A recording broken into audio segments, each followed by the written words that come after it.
Sports 1 live.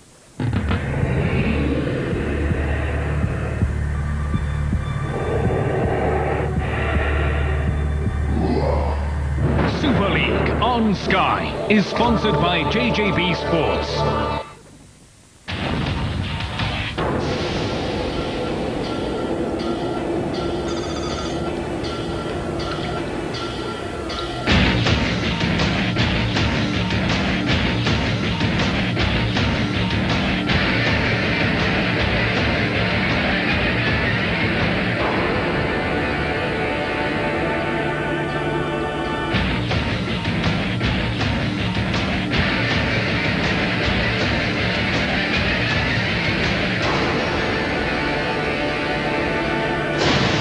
The pressure is on the Bradford Bulls. The champion class of '97 are on the brink of not making the top 5. Results over the weekend have suddenly propelled Castleford back into the picture, but they must win here at Odsal. Let's take a check on how Super League results have affected the race for Old Trafford. Leeds 36, Sheffield 22, Huddersfield 14, Wigan 38, Salford 23, London 20, St Helens 36, Halifax 6, and Warrington 24, Hull 10. Those matches all over the weekend to date. So Wigan leads Halifax, and now the Saints are sure of a place in the playoffs. Bradford, Sheffield, London and Castleford contest the race for 5th, but realistically Castleford have to win here to join the shootout. Bradford in 5th place, 4 points and 4 places behind them, the Castleford Tigers. This is the way the champions line up. Fullback is Spruce. 3/4, Vicona, Bradley the skipper, McAvoy back after injury and Scales, Paul and Deakin at half. Up front it's Harmon, Lowes and McDermott. Dwyer comes back also after injury. Forshaw's alongside him in the second row. McNamara the loose forward. And waiting their chance, Ikoku, Doniger, Harvey Howard, the new man in the Bradford Bulls lineup. He's only arrived home from Australia this weekend. He's on the bench alongside Fielden. The coach is Matthew Elliott. Now the Castleford Tigers, they've crept slowly back into the picture. Gay at full back, Critchley, Mather, Maloney and Wells. Orr and Ford. Brad Davis is injured. Up front, McKell, Russell and Sampson, Harland and Michael Smith. Adrian Bowles is the Castleford Tigers captain and loose forward. And on the bench, Flowers, Chapman, Schick and Nathan Sykes. Coach Stuart Raper. Great crowd for this high noon shootout at Odsal. We've had a Western theme progressing all the way through the morning. And the Castleford Tigers, well, they know that they started '98 in stunning fashion, including a win in the Challenge Cup against the Bulls, but in Super League they haven't maintained that promising opening. 57 tries in total, it's a meagre one, and they struggled defensively, and a host of players were bracketed there on 5 tries as the Tigers' leading scorers. But Matthew Elliott, I imagine, will have given his team of champions the rounds of the kitchen this week after defeat at Halifax. The class of '97 have found it tough going. A 9-9 record. In attack, 67 tries, so they're prepared to throw the ball around when necessary. Defence, they've struggled. Tavita Vicona is their main strike force, a dozen Super League tries. And Mike Forshaw recently has come back to his best. And out they come.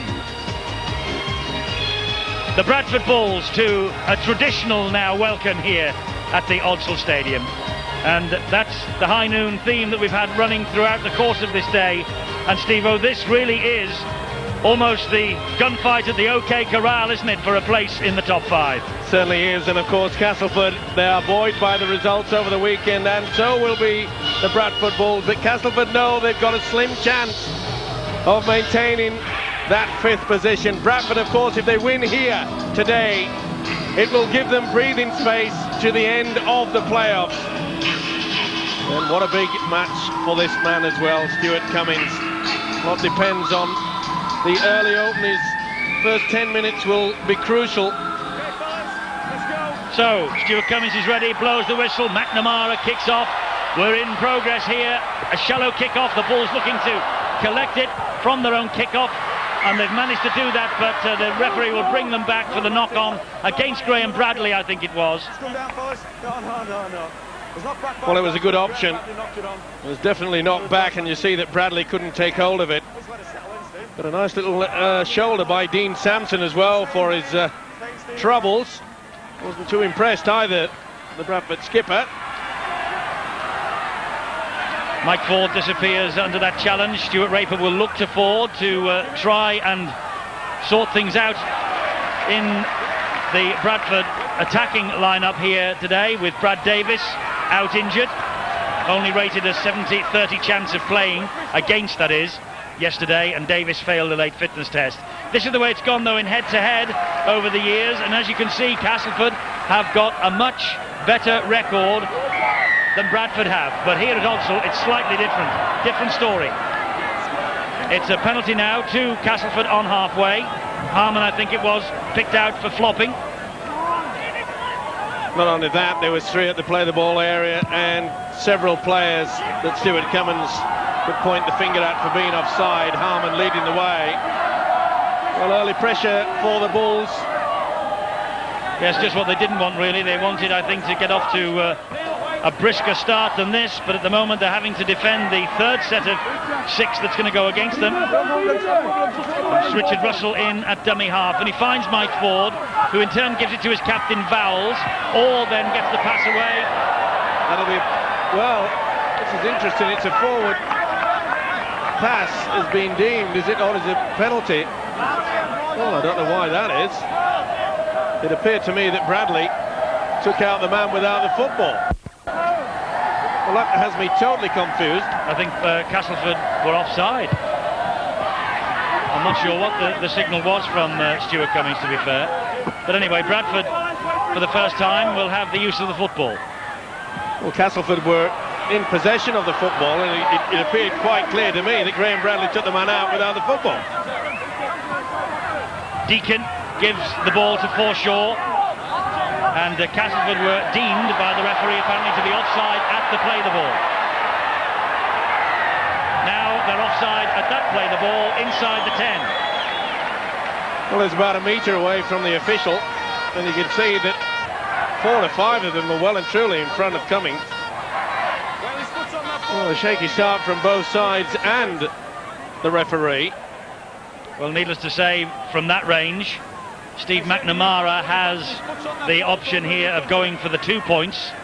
25 or 6 metres away, but just about bang in front. And Steve McNamara, who actually scored his last try against Castleford here last July, but has been in great form with the kicking this year, has the opportunity here now. 56 goals, 3 drop goals for Steve McNamara, Great Britain and England international. This to give Bradford the lead, and they get it, 2-0. Well, it's a start that I'm sure they'll be quite pleased with, as will their coach Matthew Elliott. Not too impressed Stuart Raper. Probably ruined the fact that the referee Stuart Cummings evidently has given that penalty to Bradford for Castleford being offside. In other words, they were not 5 metres behind the play the ball area. The defending side, of course, have to be back 10 metres, and the team that's in possession have to be 5 metres. Another shallow kick-off, and it bounces back this time cleanly for Bradley. He is immediately, though, all wrapped up. It's a good ploy, that, the shallow kick-off. It gives the opportunity for the kicking team to get back in possession, and that's what Bradford have got now. And they're trying to get on the roll. In fact, they're trying to roll away from the body of Sampson. McDermott was trapped underneath Smith and Sampson, and it's a penalty to Bradford. In case that Sampson made no attempt, just kept his heavy frame over the man trying to play the football. 12 years at Castleford, Dean Sampson. Longest serving player on the books. Another opportunity here then for Steve McNamara. Bradford will gobble these penalties up as long as Stuart Cummings blows for them. This to make it 4. Disjointed opening 5 minutes though, and 4 penalties already in the match. Most amazing thing about those 2 kickoffs, especially with the fact that Castleford was not aware of it. They should have been. 2 on the trot from the Bulls. Stuart Raper alongside him, Brad Davis, his injured scrum half. McNamara then with another opportunity here.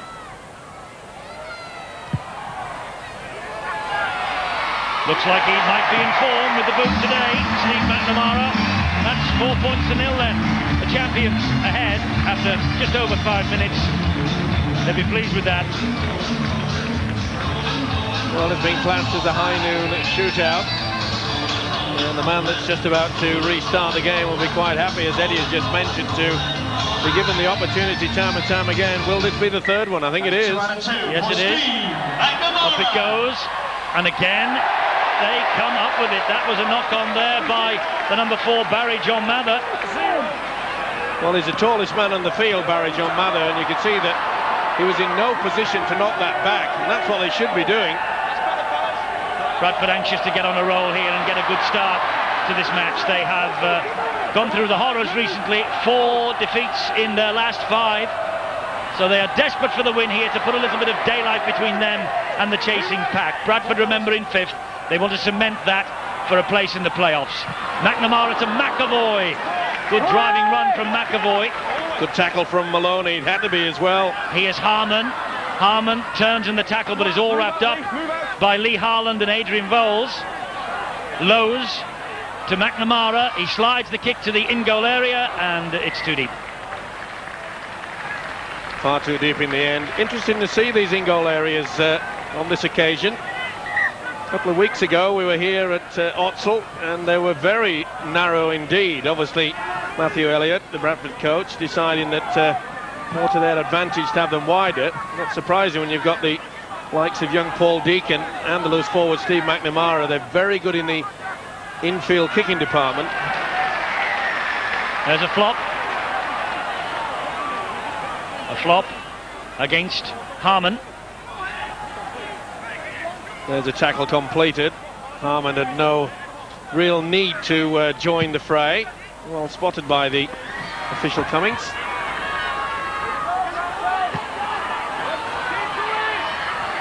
Russell restarts, gives it to Ford. Big stream of forward pass from the terraces. Referee glances at his touch judge. Touch judge shakes the head. Oh dear, Danny Orr puts the ball down. Not under any immediate pressure either. Well, 2 mistakes at the kickoff. That was a forward pass, got 2 to Appeal. it. And there you can see he took his eyes off the football. Well, not a great start for the Tigers. They really have got to get themselves sorted out.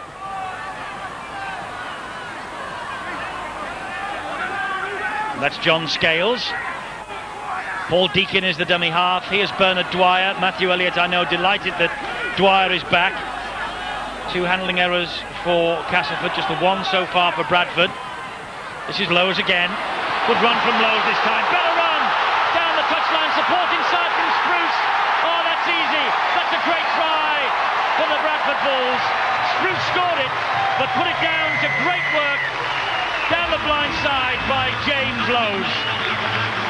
Lowe's broke the initial tackling, opened them up, and Spruce was able to scamper home.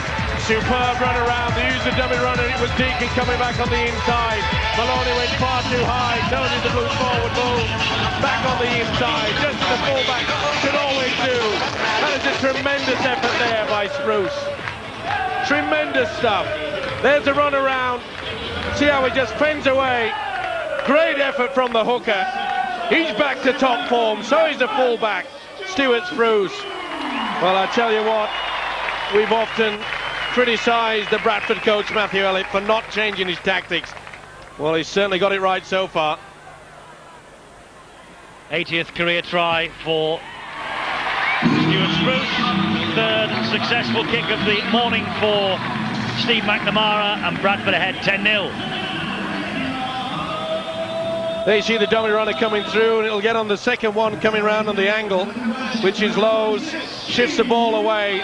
2 beautiful handoffs. First Maloney, second Bowles, kept his cool, back on the inside to the fullback. That's an outstanding try. This time Bradford go deep with the kick, and the try really stemmed from the mistake by Danny Orr that surrendered possession, but Matthew Elliott will be much happier in the opening 10 minutes here than he has been really over the past month. That's a great run though from Maloney. He's handed off. Nathan McAvoy's got through another tackle, but Ford puts it down, and Maloney is furious with him. Well, it was just behind him with a pass. It was a wonderful break, certainly making up for the missed tackle earlier. And you can see the ball was just behind the little halfback Mike Ford. But what a chance that has gone begging for the Tigers. Yes, that was an opportunity for Castleford. And Maloney's reaction when Mike Ford dropped the ball, and Lowe's reaction now on Danny Orr, and Lowe's is penalised. Well, it's an amazing fella, this James Lowe's. He does so many good things, and then he takes control himself. He's not the referee. If the referee feels that there's interference there, then he should look after it, not this fella. He's a real Jekyll and Hyde, isn't he, James Lowe's? Brilliant 1 minute and petulant the next. Well, the thing is, last season he was playing outstanding football, man of steel, was by far the best hooker in the league. I know there's a big fight on between Kieran Cunningham and him in regards to the Great Britain spot. It's 50-50 in my book at the moment. Bowles turns the ball back on the inside. Castleford have gone without it again. Lowe's this time the first to react. Now Dwyer. Castleford of course ended Bradford's hopes of a third successive trip to Wembley in the Challenge Cup in February. They were aiming to be the Bulls party poopers again here today, but it's all gone a little bit wrong for them in the opening 12 minutes. Well, they see 4 handling errors so early in this match, within the first 12 minutes. And we're getting plenty of whistle from Stuart Cummings as well. And rightly so. You can see that the man's been held down. There's no chance for Harmon to get up and get on with the game. Stuart Cummings has been telling all the players, I want you to roll away, get on with it quickly. That's what the fans want to see, and that's what the players like to see out there, especially when you're in possession, of course. 7 penalties, 12.5 minutes. Okay, and release. McDermott gets to his feet, plays the ball to Lowe's. He finds Deacon. What a find this young man is. Ball came backwards, but obviously the referee saw the earlier knock on. The ball must have gone forward.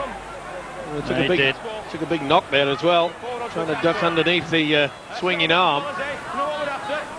He's a tough little customer, this fella. Really has come on a bundle, come straight out of the academy, right into the big Super League. Yes, he's easily made the step up, hasn't he? Sure has. So has the other fella that's on the bench, Stuart Fielden. Critchley has to take the tackle. Talking about the youngsters who have made the step up. Tuesday at 4:30 for the Academy League on Sky Sports 3 with Steve-O and Bill, Joe Lydon and the rest of the team. That's good defence. One thing that's on... Oh, that'll be a penalty. The call held in the referee. Harmon not too impressed. Harmon said he couldn't hear it. Probably too much Vaseline in the ears. Crowd unhappy. They're not booing Neil Harmon. They're booing the referee, Stuart Cummings. And Matthew Elliott will keep his thoughts to himself, I'm sure, as will Stuart Raper. So Castleford, they need to score quickly to restore confidence in themselves. This is Michael Smith. Oh, brilliant ball away to Russell. It was forward. It was well spotted there by Cummings. Well, he's such a wonderful offloader, isn't it? But you could see it was just going forward there as the hooker Russell came to it. Nice chance. So strong, isn't he? Just floated forward. So nearly a brilliant pass off the ground from Michael Smith.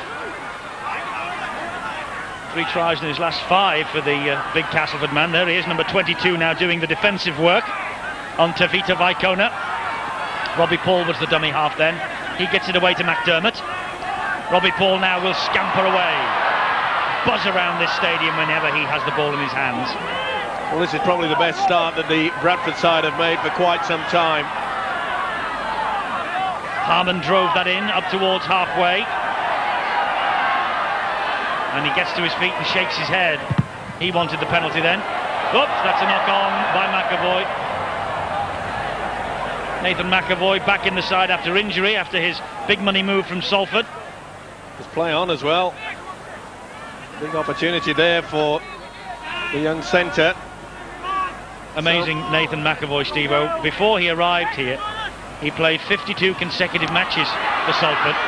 He arrived here, played one, scored a try. He's been out for the last 2 weeks. Bradford have had that sort of season. Yeah, they've had a lot of injuries, that is for sure, but the difference that we see through... Oh, that's a short one there from McDermott. He's just given him a Sonny Liston. Clunk. Didn't go far, but the way McDermott throws them, doesn't need to be. Crack. Well, Brian McDermott, a 1996 British Lion, a former heavyweight boxer as well. Well, we can do without that. You can. I don't know why he thinks he's got something to smile about, Mr. McDermott.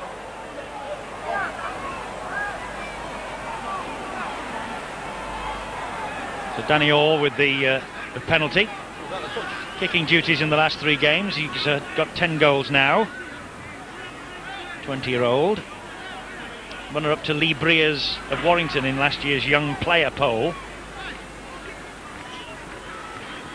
Well, it's a funny old start to this match, Steve-O. It feels totally, completely disjointed at the moment. We've had nearly 17 minutes. Well, there's the pressure being applied to both sides. Castleford still clinging on to slim chance of the 5th. Bradford desperately hanging in there too. There's the kick. And Danny Orr gets the 2 points for Castleford. They're up and running now. 10-2. 2 points for Castleford for number 16. Something for the Tiger to smile about. But not much for Stuart Raper to smile about. Well, he knows he's had 2 opportunities to perhaps put tries on the board. They've failed to do that. He's already building for next year. His brother, Aaron Raper, the Parramatta hooker, is over here next year. He was with the Australians in the 1995 World Cup party, Aaron Raper. Well, having signed a new contract with the Tigers, every right to be looking towards the future. I must say, it does pose a question though, Eddie, in regards to using the sin bin. If you do a technical foul, you get 10 minutes in the sin bin. Evidently you can just hit someone in the face and get away with it. Yes, I noticed 1 or 2 thoughts along those lines in the other code for next year. Sin bins coming in there for foul play, not necessarily technical offences. What of the code? We had a shot there of Danny Peacock. You might have noticed him, man on the crutches on the sideline. They've missed him this year, without a doubt, Bradford Bulls. Deacon now, and that's Robbie Paul. He looks wide and finds Forshaw. Great ball off the floor from Forshaw. Paul had followed him up. Tackled though well by Barry John Mather. There's McNamara, slides the kick through. No danger there for Richard Gay, playing in his accustomed full-back spot. Oh, that's risky business, but good stuff from Castleford. Good defence though. That was a great chase by the Bulls. Not only did they go towards the corner post, they also advanced forward in case the ball was passed. That's why the defensive qualities are on show there. Gives them a big lift, doesn't he, Bernard Dwyer, when he's in the side. Leads by example. They're certainly a lot more robust today. This is McKell for Castleford. Good tackling though. Bradley and Forshaw and Lowe's in there, pushing him back. Samson. That was forward a mile. Not given. Play on. Get away with that one. He was delayed so much. Michael Smith now for Castleford. Samson offloading there. Harlan was well and truly in front. High kick from Danny Orr, but not the best. Well, amazingly, it didn't go out on the full. And the look at the bounce there. The idea was to come right into the corner. It came off the side of the boot. You see right at the end. Bang. Turned out all right in the end. Right on the point.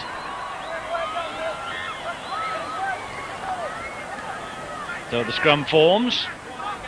Bradford, who beat Castleford 52 points to 10 at Weldon Road in May. That was probably their most dominant performance of the season that night. And they beat Leeds at Headingley in July as well. Only a home win here against Hull since, though. But they look like they want to run all over the top of the Tigers today, and they certainly look like they mean business. Vicona, such a strong runner. Good run from the dummy half position. As I say, they really are up for it. They're a lot more robust. That's been the most critical part about their poor displays over the last month, has been that their forwards haven't really been working full time. This is McNamara, it's on the last this. There's the kick, straight into the arms of Richard Gay. Richard Gay takes the tackle from Bradley and Forshaw again. Notice that Harvey Howard is warming up on the touchline. He is waiting to come on for his Bradford Bulls debut. Only arrived back in this country at the weekend from a stint with Wests in Australia. Signed here at Odsal till the end of the season, and he's anxious to get into the action. Well, there's one player that will go forward, certainly not shy in that department. Harvey Howard. Be interesting to see whether his go-forward skills have been honed in the Australian game. Now then, here come the Tigers with Gay, and he gives it then immediately to Barry John Mather. Mike Ford is the dummy half, under pressure there from Bradley. Got the kick in, but it went out on the full. Good work by the Bull skipper, Graham Bradley. Applied the shoulder, committed himself to it. That's a bad mistake. McDermott went without the football. Well, I get the impression that McDermott will be the one to be replaced. Is it? No, it's not. It's Harmon. Yes, Harmon goes off. Brian McDermott blowing and breathing deeply. And Harvey Howard comes on for his first appearance for the Bradford Bulls, and immediately packs down in the front row of that scrum. He was 30, Harvey Howard, on Saturday when he touched down back home in this country, and immediately here he is in the Super League. Be very interested to see how he goes. There's his first attempted tackle on Richard McKell, with a little bit of help from McDermott, gets him to the ground. He'll add to the competition for places in the forward pack, no doubt about that. And Harvey Howard putting himself around immediately. Vowles, good tackling by Robbie Paul. Castleford having a lot of trouble breaking down the Bradford defence, mainly due to the fact that the Bradford's first and second markers are working hard. Beautiful pass, Harlan, taken in though. Yes, Harlan dropped it. Well, they've got to be made aware of this. There are only half chances, aren't there, that Castleford are creating, but they're just not sticking for them. They've got to take him. I mean, they know the game of this big fella, Michael Smith. Probably one of the best ball offloaders in the game. And he knows, Stuart Raper, that the chances are going begging. Yes, opportunities missed. They could very well have been level rather than 8 points adrift. Here's Harvey Howard. Well, they gave him a nice warm birthday present then. All above board, of course. Oh, he offloaded that spruce and Castleford swallowed it up. Vowles to Maloney. Maloney playing today in the centre. Well picked up by the big fella Smith. This is John Wells now. Bradford having to defend, their fifth handling error of this match. Big hit there by Nathan McAvoy, and McAvoy's injured again. Rolls away in pain from that tackle. Stays down as Castleford build this attack with Richard Gay. Well wrapped up by Forshaw. Shot out of the line then. Was it ever? Richard Gay, the full-back, would have felt it. It was a real humdinger. But as you mentioned, Nathan McAvoy has a problem with his knee. Ford puts boot to ball. This is a little tester for Spruce. They've dropped it. It's a try, this. That's going to be a try. And I think it's Danny Orr who's got it down. Who's offside, please? I don't think there's any problem with whether he actually grounded the ball properly. It's whether Danny Orr was offside or not. Well, it was a good option, wasn't it? Kicking into the area that Nathan McAvoy, they're all who onside, was injured. This is a try, all right, but all behind the kicker. And you can see there, McAvoy can hardly move, so he couldn't join in. It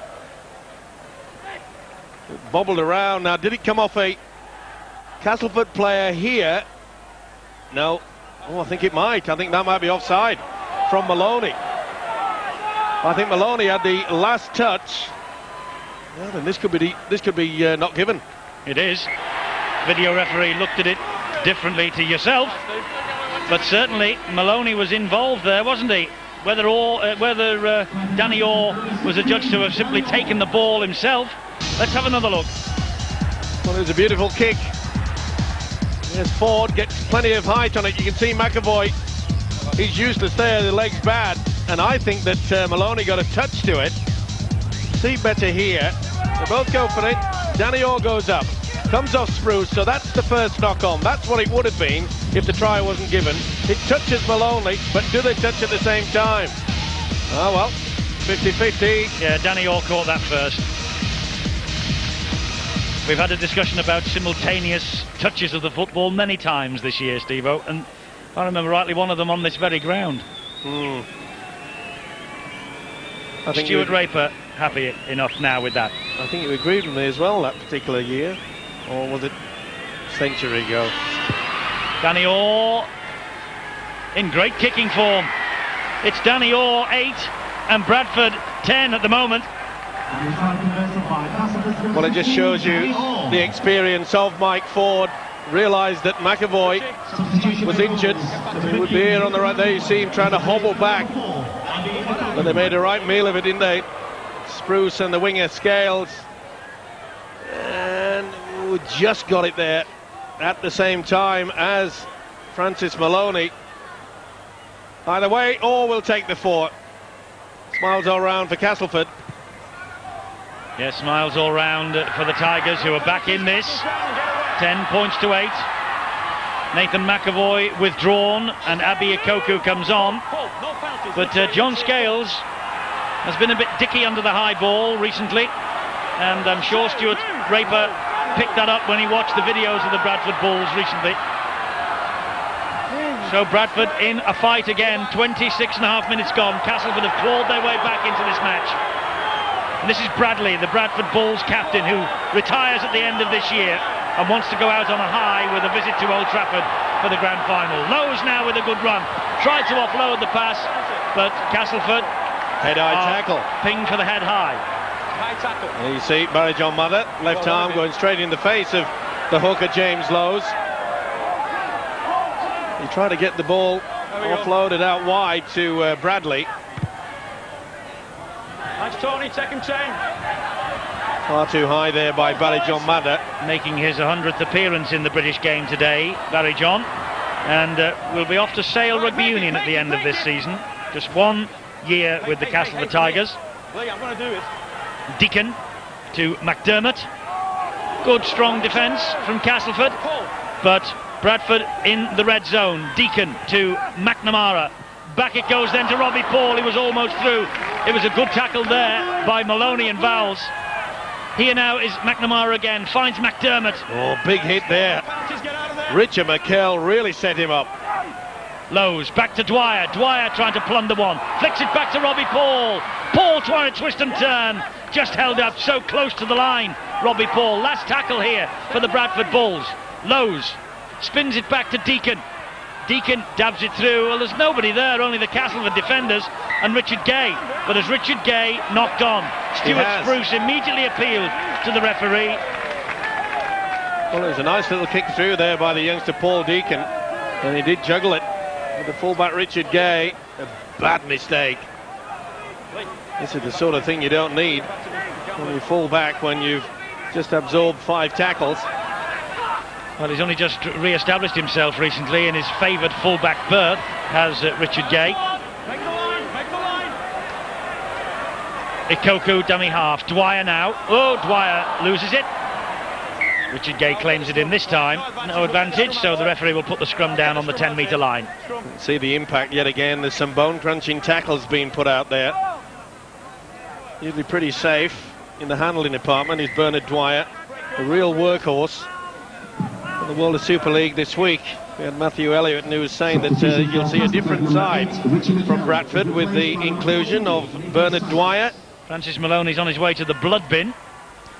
He just caught a stray boot. And David Chapman is the man who comes on for him.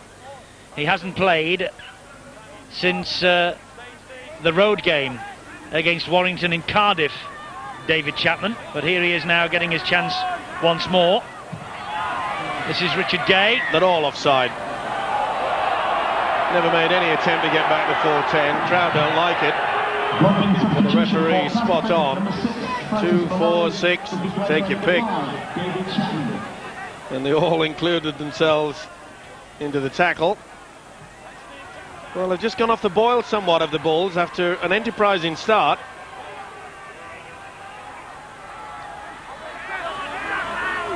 Nathan Sykes driving that ball in. This is Lee Harland. Suddenly Castleford have the sniff of something here. Russell to Sampson. We haven't seen much attacking ploys from Mike Ford, but I think we might do on this particular passage of play. He's screaming for the football. Yes, his arm's up, he wants it, but Harland hangs on. He takes the tackle on the last. Now wait for the Mike Ford kick here. I'm sure the ball will be given to him. No, they went the other way to Richard Gay. And it all came to naught. Richard Gay put the ball down, but Mike Ford appealing there. This ball went backwards off the fingertips of the Castleford fullback. I don't think he was complaining about Richard Gay knocking on. He was saying, I call for the ball, I want it. It was a bad overrule there by the fullback Richard Gay. Castleford now caught offside. We've had a lot of whistle in this match from Stuart Cummings. Well, he probably feels like we do that it's a bank holiday. We have to work, he has to work, so he's letting everybody know that he's out there doing his best. Must be very fit, Stuart Cummings. He's got a lot of breath in this opening 30 minutes. Nathan McAvoy has a leg injury, that's why he's off the field. They will hope it's not too serious, because he certainly has caught the Bradford injury blight. Howard does well, gives it to Lowe's, and good quick hands. That's Forshaw. That was Bradley. The support arrived. Lowe's again. Good. Harland with the swinging arm. Sure was. Neat little pass as well by Graham Bradley. Had the hooker James Lowe's coming round him. Dwyer up the middle he goes again. When they give this ball some air, Bradford, they're as good to watch as anybody. McNamara. Another hard drive in from the forward. Last one, that. Will it be a kick towards John Wells? No, they're going the blind side. It's a kick to the in-goal area, and it's a deep in-goal area, so Gay is trapped, and he's well fielded there by Deacon. The youngster shot through and got a very good tackle in. Means that Castleford now have to drop out from underneath their own posts as Gay was trying to get back into the field of play. Well, this is what we talk about when the pressure kick. Lowe's went on the blind side and he just bobbled in the in-goal area. And as we keep mentioning, the kick's only as good as the chase, and it certainly was a good one from Deacon. Dwyer then will run the ball back. Met firmly by Nathan Sykes. This is Harvey Howard. Over 30 games in 1998 for Wests down under. Lowe's just delayed slightly. This is Robbie Paul. Val's got to him. He finds a Koku from a standing start. And away! Away! Vicona allowed Howard to overrun it. Found McNamara. He gets it to McDermott. This is Lowe's. Now McNamara again. Deacon out wide to Forshaw. Wrapped up by Barry John Mather, but manages to dump the ball back to Spruce. It was touched in flight by a Castleford hand. Back to 0 on the tackle count, says referee Stuart Cummings. Lowe's. And Howard got the ball back to Dwyer. Good run from Dwyer. Went for the intercept there, did Mike Ford. Rushing back into the one line of defence. Lowe's has touched the ball twice in this move. This is Bradley. McNamara. Back it goes to Spruce. Spruce fancies another. Flicks it to Paul. Little gap for Paul. Great tackle, Vowles. Was it ever? It looked all the world that was 4 points. Vicona. Oh, and it's a penalty now to Castleford for obstruction. Using the Shepherd Vicona there. Well, an opportunity missed. But what great defence. Lowe's was the man who ran across the face of the defence. You could see he took out the big fella, the second row, Michael Smith, not allowing him to get anywhere near. I must say I've been impressed the way that Bradford have utilised the runaround. I think it's about the 6th that they've used in this first half. Real struggle though, isn't it? 10 points to 8. Just shows you how important this top 5 is this year. 4 of them assured of their place in the playoffs now. Just the one spot up for grabs. Bradford occupy 4th, Castleford are 9th. But if they win here at Odsal, the Tigers know they're 2 points behind. And the race is on with Bradford due at London next weekend. They would come back into the picture as well, the London Broncos, despite that shock defeat against Salford yesterday. Ball is dabbed through, looking for the speedsters out wide. It's still in the field of play, and Castleford have got it back. That is Critchley. Well, what on earth was the Bradford defence doing there? They hung around and wanted the ball to go over the whitewash. It didn't. Here's Ford. He's going to put the ball into the air again. Ikoku's underneath this. So is Vicona. What a take. Oh, there was more aircraft than Heathrow there, and he took it, clutched it with both hands. Great option again from Mike Ford. But the Bulls are lucky to get away with that. They just stood around and wanted that ball to wobble over the touchline. I'm just trying to work out where that airport is you just mentioned. Heathrow, is that somewhere in the London area? I'm from the north. I can drop my H's if I need be. If you need be, yes. And McNamara has dropped the ball, but he needn't be too happy with that. And neither will the coach, Matthew Elliott, at a time when they were coming back into this match. Well, they really had control of this match, didn't they, the Bradford Bulls? There's a kick through, and they just hang around. I mean, I just can't believe that. Oh, it'll go in. And it went straight away. You can't take that gamble.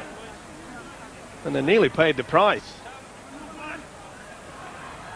Vowles with possession from the scrum, the tackle from Deacon. Here's Andrew Schick. Stuart Raper mixing and matching here, trying to find the formula that will open this Bradford defence again. You're still laughing, aren't you? No, not at all. The rest of the country's doing that. This is Nathan Sykes now. How's this in Yeadon Airport? Is that all right? You're a prehistoric, aren't you?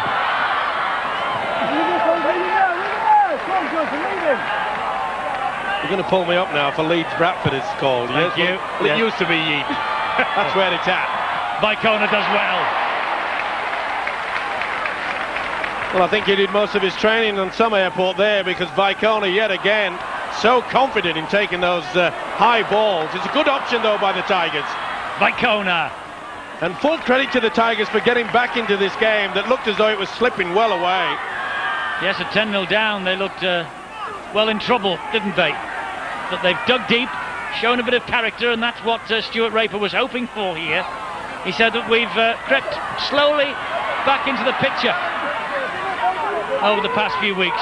Matthew Elliott has left the Erie at Odsal and has come down pitch side, which is a sure sign really that things aren't going quite according to plan. Deacon to Dwyer. This now is Spruce. He gets it away to Vicona. And Vicona in turn gives it to McNamara. A little dummy from McNamara, who then cuts inside. This is Dwyer. What's that forward though? McNamara. Oh, and a penalty to Bradford. Dean Sampson penalised by the referee. Oh, to be fair, he pulled away. And Dwyer was going down. He slipped through and he pulled away from it. He did not follow through with the arm. And that's the reason why the referee has given him the benefit of the doubt. I think even Stuart Cummings realised that Sampson knew he had him in his sights. Dwyer was definitely slipping through into it. So the reaction, and he tried to pull away with it. Is the referee's putting that on report? Well, the fact that Dwyer slipped, and you rightly say the fact that he didn't fire the gun. Yeah, it wasn't too much of a swinging arm. He tried to pull out of it. Yeah, you could see there. Yes. Tried to rub across his face. Just brushed him in the end, didn't he? It's an amazing game, isn't it?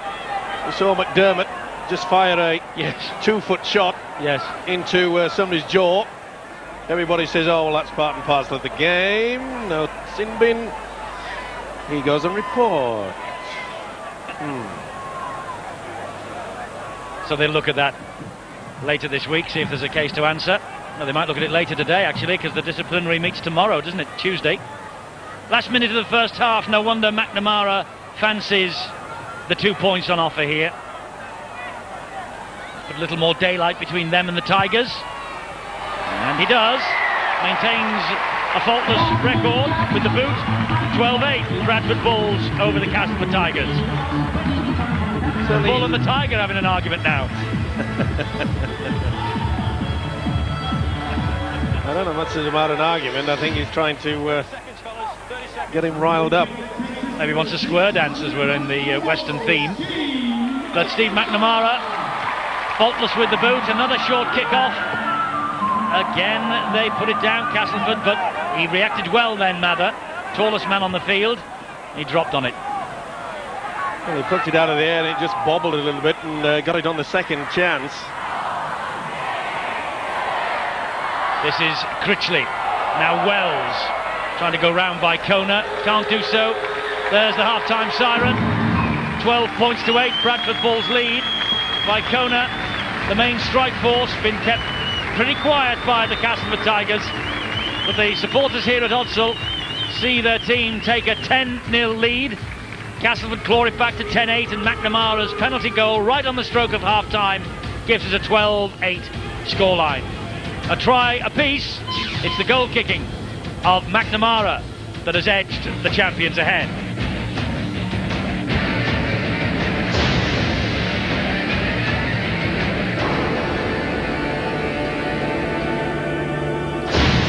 Super League on Sky is sponsored by JJB Sports.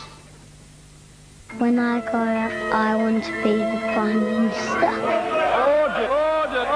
I'm going to be a choir singer. I'll be a pop star. I like to be a hairdresser. I like to be a ballet dancer.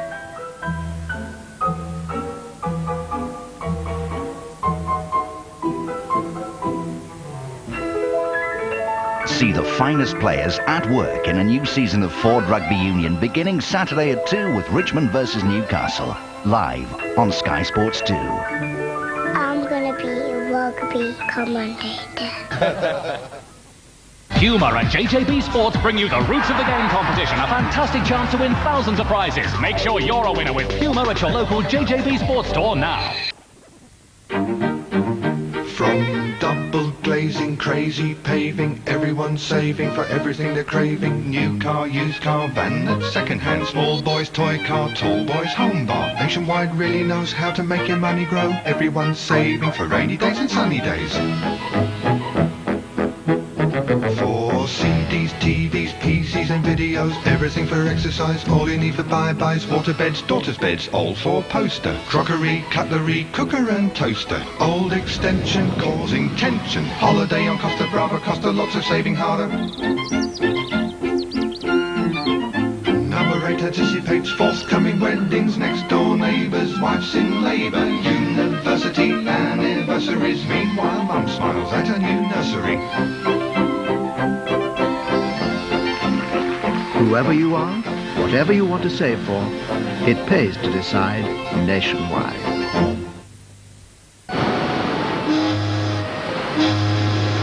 It's easy to build your own ship. Building the Bounty, a collection of everything you need to build a model of the Bounty, as well as a complete encyclopedia of sailing and the sea. Part 1 of the encyclopedia, together with parts for the model and instructions, at a fantastic price. Steve Backley, British javelin champion, gives it his all. And when he's under the spotlight, there's no way he'll put up with dandruff. That's why he uses Wash and Go Anti-Dandruff. Because with Wash and Go Anti-Dandruff, he gets it all in one. Shampoo, conditioner, and an anti-dandruff formula. Leaving clean, manageable hair that's also dandruff-free. Steve knows you can have it all. Wash and Go Anti-Dandruff. Simply great hair, simply. And now there's a new shampoo in the Wash and Go range. Solo. Shampoo without conditioner. New Wash and Go Solo. Simply shampoo.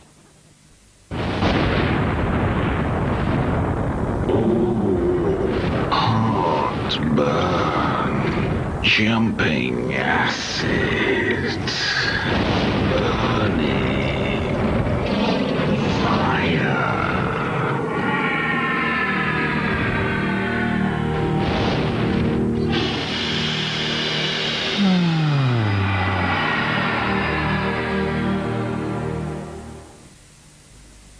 You gotta sweat for it to be a sport.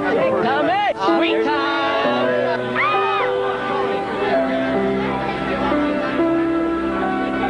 Drug and lefty. Don't ask me to spell this. Turn ready, passes up. Now get over here. Come on, take it. Super League on Sky is sponsored by JJB Sports.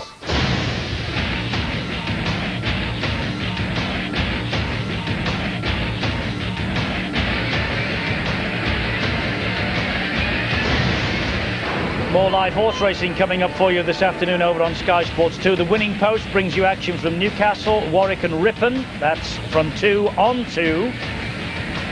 But right now we're at Bradford Bulls against the Castleford Tigers in the Super League here at the famous Odsal Stadium. And it's 12-8 to the Bradford Bulls at half-time. Bradford champions for the first time in 16 years last season. 20 straight wins, remember, in 1997. They were almost unstoppable then, but not so in 98. And the champions in danger of slipping out of the 5 if they lose here to the Castleford Tigers, who have slowly and gently come back into contention for a place in the top 5. Bradford had the 10-0 lead early. Castleford then clawed their way back into it, and Steve O'Reilly, it's Steve McNamara's boot that maintains Bradford's advantage at the break. Well, he certainly got them off to a flying start, and I think Matthew Elliott would have been more than pleased with that effort in the first 20 minutes. It looked as though Castleford were looking down the barrel of a big defeat. But the runarounds, they've used it 6 times in this first half, and it was wonderful break here by the hook at Lowe's. Not so good defence, I'm afraid, at this point in time by the Castleford Tigers. Good support play by Stuart Spruth. But full credit, though, to the way that the Tigers fought back, and it was an enormous kick from the little halfback Mike Ford that put it straight through. A little bit of doubt about this at first. There you can see Danny Orr goes up for it, and Maloney and Orr take the ball simultaneously. That's the reason why the video referee has given this try, but it was a beautiful kick, especially with the fact that Ford knew that Nathan McAvoy had been injured just previous to that. In fact, he was trying to limp back to help in the defence. So it just shows you that the experience of Mike Ford out there, even though they are definitely missing the speed of Brad Davis, the big question is now, can Castleford hang on? Well, we'll see, of course, during the course of the second 40 minutes. But we have some highlights from the other matches to bring you right now during the half-time break. The other games, of course, played yesterday, and your reporter is Graham Beecroft. For the error of the weekend, I nominate London Broncos. White's towering kick somehow evaded 2 London men, and a startled Darren Rogers snatched the bouncing ball to get an unexpected try. London then touched down. Salford got another try before London got their second touchdown.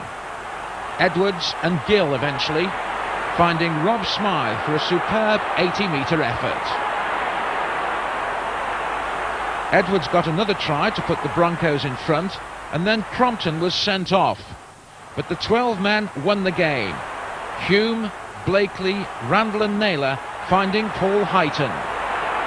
Salford 23, London 20. St Helens kept up their excellent recent run with a convincing win over Halifax. Kieran Cunningham finding an inviting gap in the Blue Sox defence. Third-placed Halifax failed to cross the St Helens try line once, as Cunningham, Long and Hammond set up a gleeful Paul Davidson for his 3rd try in 2 games. St Helens kept the ball alive in fine style for their 5th try of the match, before they moved it from the left, and eventually Hammond passed the ball out to Tony Stewart, who scored his 1st try of the season. 4th place Saints closed the gap on Halifax to 4 points, Saints 36, Halifax 6. Amazingly, Huddersfield took an 8-0 lead in this game against Wigan with the help of a run-around from Russell and a try from Matt Sturm. But the Warriors hit back in dynamic fashion with the try of the game, a quite wonderful move which started from deep inside the Wigan half. Chris Radlinski began it and he finished it. A superb run, the pass to Robinson. He evaded the tacklers, got the ball back to Radlinski, and the try was there. From then on, it was virtually all Wigan, and Jason Robinson added their 7th try after collecting the ball from the scrum. Wigan go top, Huddersfield 14, Wigan 38. Warrington took the lead at Wilderspool thanks to an excellent piece of play by Lee Breers. Showing calm beyond his years, he kept the ball perfectly before offloading to Mark Forster. The Wolves got 3 tries without reply, and then a 4th when Farah and Breers moved the ball to the left, and McCurry's excellent pass found Lee Penny racing through the gap. Belatedly, Hull got themselves together. A good run by Hallis, and he offloaded to Craig Murdoch. But it was Warrington 24, Hull 10 at the end. And that all means that this is how it looks with just the 40 minutes of the 19th round to go. Bradford against Castleford. You can see how important it is to the Bradford Bulls. Steve-O, the Saints are the stalking horses of the top 5, aren't they? They certainly are, and I think they must feel very, very confident, because they will play whoever gets into the 5th spot. It's still a bit of a scramble. Both these sides out here today in with a great chance. You'd have to say that Bradford will be favourites now with the fact that London lost yesterday, but it's still wide open. It is, and Saints do have a bit of a chance of sneaking into 3rd, don't they, if the wheels fall off at Halifax? I don't think so. I think Halifax will come back pretty strong. They've got perhaps one of the easiest run-ins to the end of the season. So it just shows you how vital the next 40 minutes is here on Sky Sports this lunchtime. The Castleford Tigers have to win here if they have any chance at all of making it into the top 5. For Bradford, they could go a long way towards cementing their place in the playoffs. It's an intriguing prospect.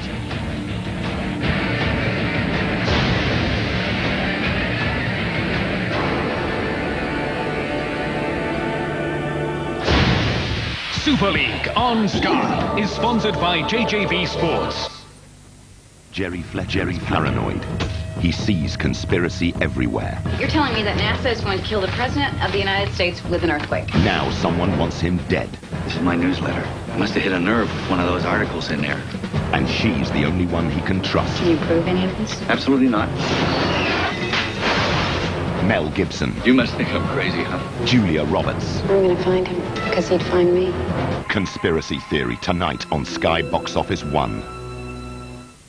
My brother's a hero.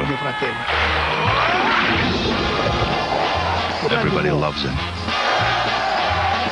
It takes 119.5 seconds to pour the perfect pint. Guinness. Good things come to those who wait.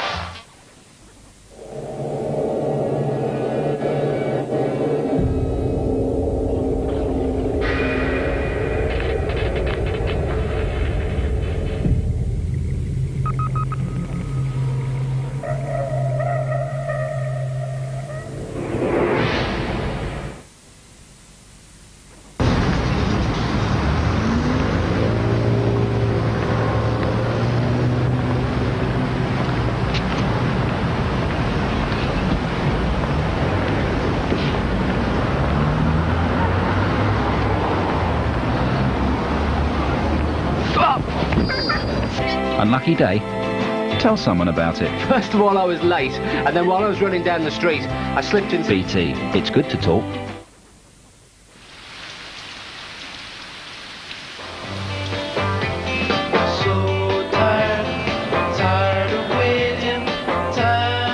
Barclays now offer a new kind of banking, which lets you call the shots.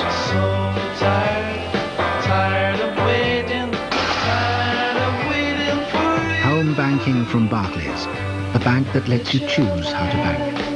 And you can do what you want.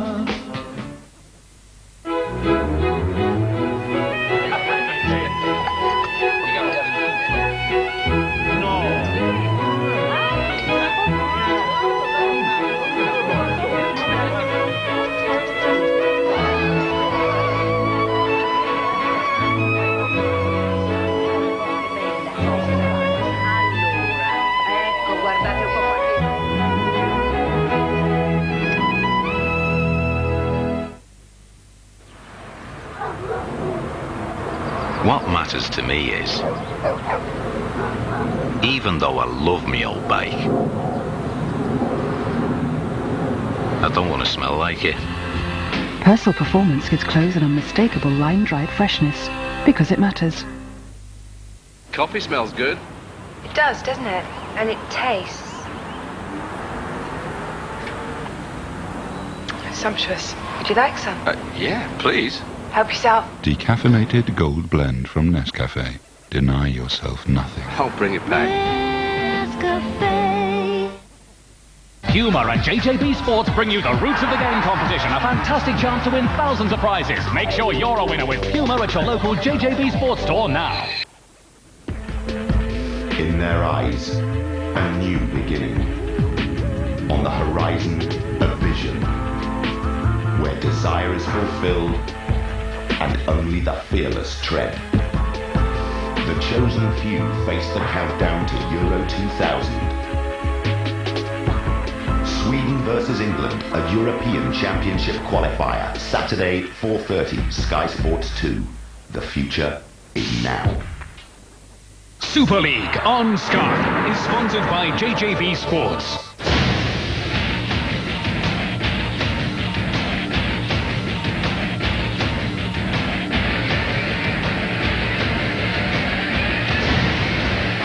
More live football coming up for you tonight over on Sky Sports 2. Live from Bramall Lane, it's Sheffield United against Crewe Alexander. Live football coming up tonight from 7:30, Sky Sports 2. But right now we have Bradford against Castleford at half-time. And the champions of 97 just ahead. 12 points to 8. A try apiece. And Steve McNamara with the golden boot. They're having a bit of a hoedown here at Oddsall Stadium this bank holiday Monday lunchtime. The Tiger Man is here, and also the Bullman, of course. And because it's a high noon shootout, it all has been with a great Western theme. But Matthew Elliott will be more concerned with the 2 points that his side really must get. And Stuart Raper, well, he's come here to Bandit Country. And he's trying to pinch the 2 points, which would keep Castleford Tigers right on course for the 5. 3 wins from the last 5 matches. They just might pinch 5th if they win here. Well, I also suspect that both of those coaches would be saying, make sure you take your partners, because defence is going to hold its key in the opening 10 minutes of this second stanza. This is Forshaw, and that blood bin has been reversed for Castleford. So Francis Maloney comes back on. Deakin slides the kick through, and Gay gets fingertips to it and will come back at the Bradford Bulls defence. Good chase though, Forshaw and Howard. Good kick too as well by the youngster Paul Deakin, but tremendous positioning by the fullback Richard Gay. Anticipated that kick very well. This is Barry John Mather, all wrapped up.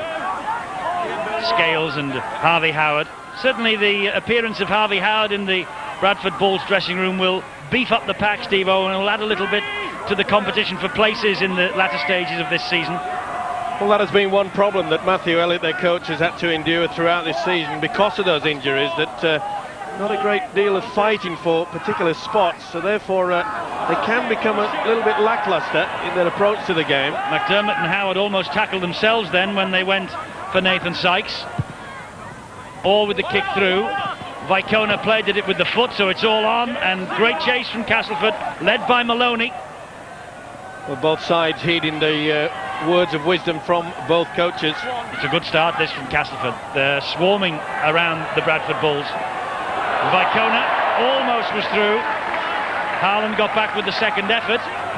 Now here's Harvey Howard. Well, he didn't play that ball, Koku, then. He just rolled it back with his fingertips. He was lucky to get away with it. Stuart Cummins missed him. Oh, that's good defence. They're using the big second rower, Mike Forshaw, out wider.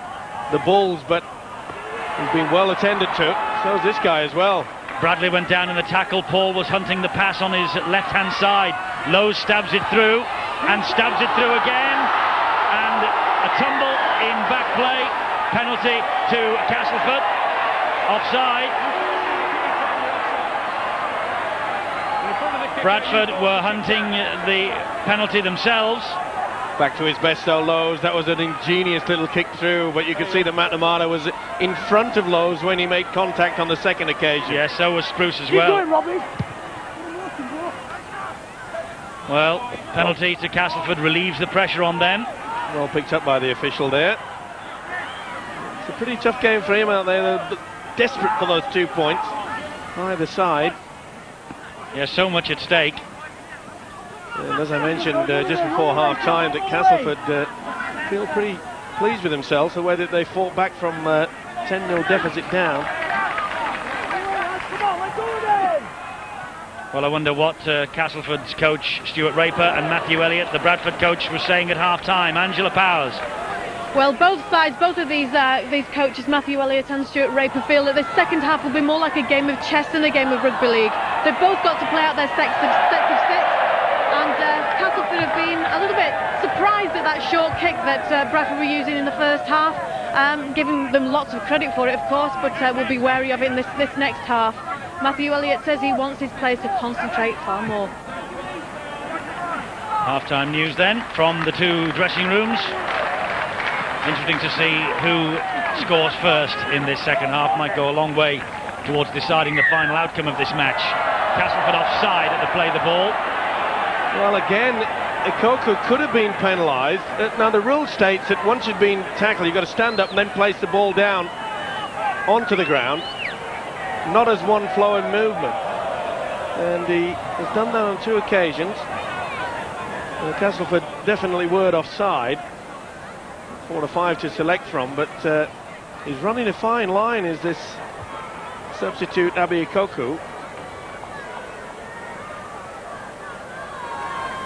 Well, Castleford had crept up at the play the ball. They have to wait till the foot touches the ball at the play the ball. You can see he's supposed to stand up and then place the ball down. He's doing it all in one movement. I wonder whether there was a little interference from Castleford anyway. But last season they were penalising both sides for doing that. It gives Steve McNamara the opportunity then for another shot at goal. 4 from 4 for McNamara. This a bit more distance on it, 35 metres or so, and he's scuffed it, he's got underneath it. And what's more, John Wells would run this ball out. And that's the first poor kick from McNamara.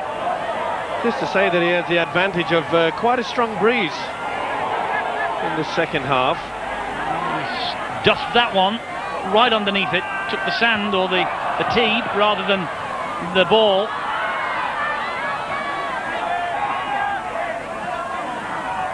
So Castleford with Sykes, Nathan Sykes.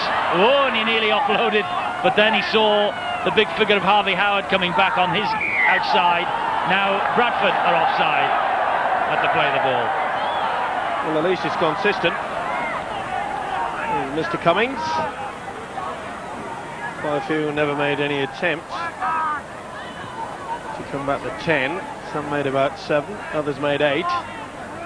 7-9 on the penalty count. 16 penalties in the match.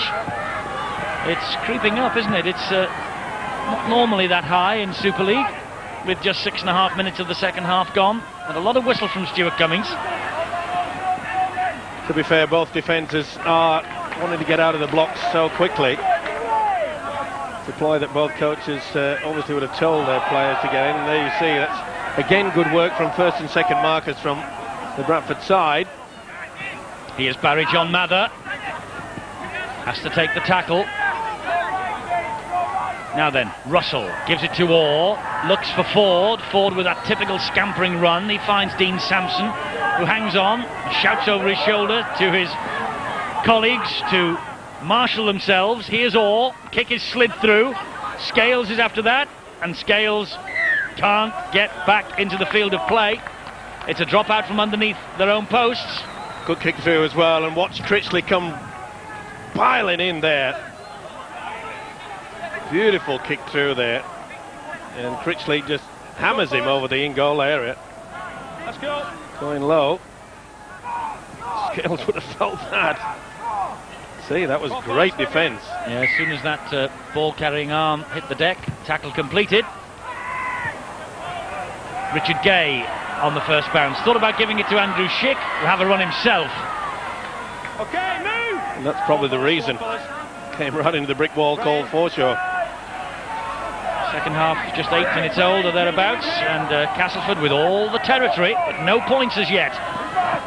Oh, that was a mile forward from Russell, but straight into the Bradford man's arms anyway. Well, the idea was there. It was similar to what Bradford used in the first half, the run around, and well, why on earth Russell got rid of that football is anyone's guess. Now Spruce, up the middle he goes, looked over the shoulder, held on, took the tackle. Lowe's appealing for a penalty. For lying on in the tackle, no penalty forthcoming. Robbie Paul. Schick wrestles him to the ground. Well, I get the impression that Stuart Cummins, the referee, has to do something about this offside situation. Start showing the yellow card a little bit because it's not getting through to either side. Now they're creeping forward. The referee standing a good 10 metres back. The players creeping up. This is the last one. Dwyer, out wide it goes to Vicona. Vicona down the wing, taking on Gay. Oh, and Gay does well.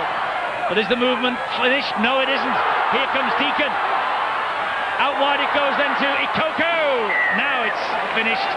Vicona did really well then in keeping the ball alive. He was heading for the touchline, flicked it back in field. Bradford had another chance, but credit Castleford for the defence as well.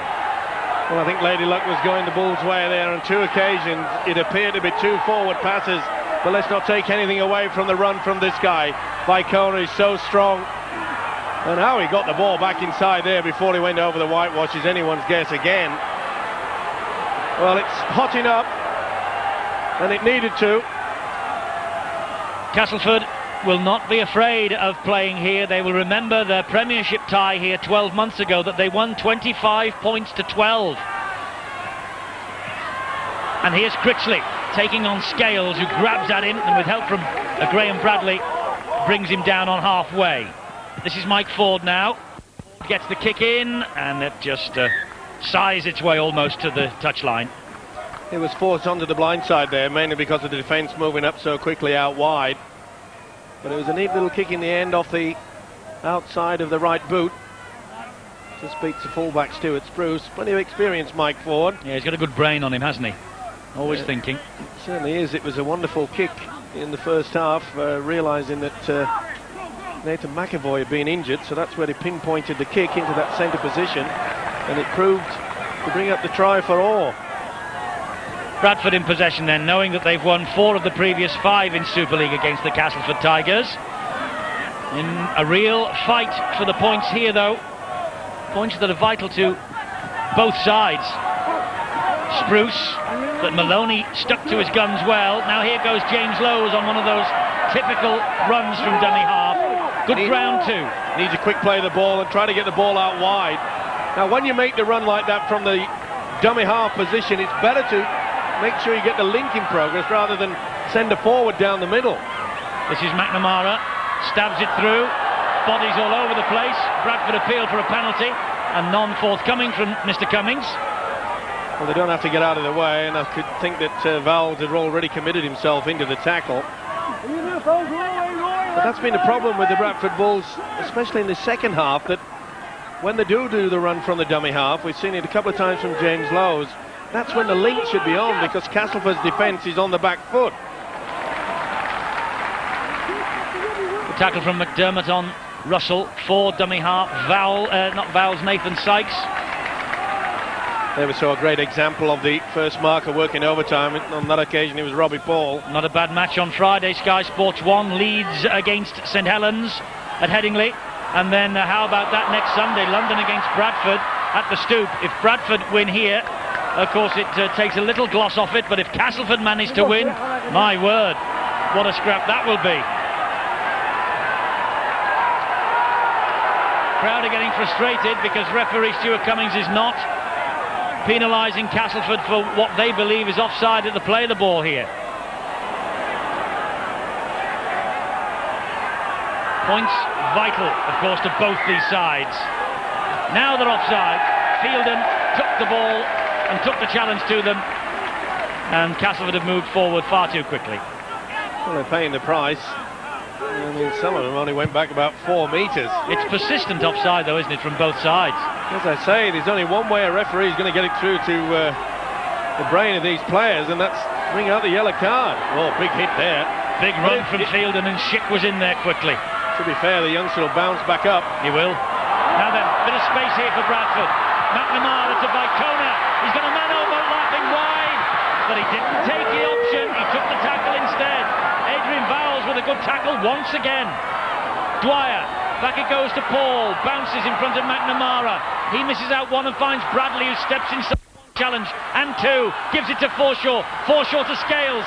Scales taking them on out wide, now cuts in field. Forshaw in support. Desperate defence from Jason Critchley to keep Castleford in it. This is Lowe's. Now McNamara, interception. And on to Vowles. Haaland read the script well then. They took a gamble, did the Tigers, came out of the one-line of defence. And Haaland picked it out of the air. They really had them scrambled away. Just before that, Barry John Mather had gone streaming in for the intercept. And that applied more pressure to the Castleford defence. They're looking to get away with that then, the Tigers. Russell withdrawn, and Michael Smith comes back, so presumably now Danny Orr will go to hooker.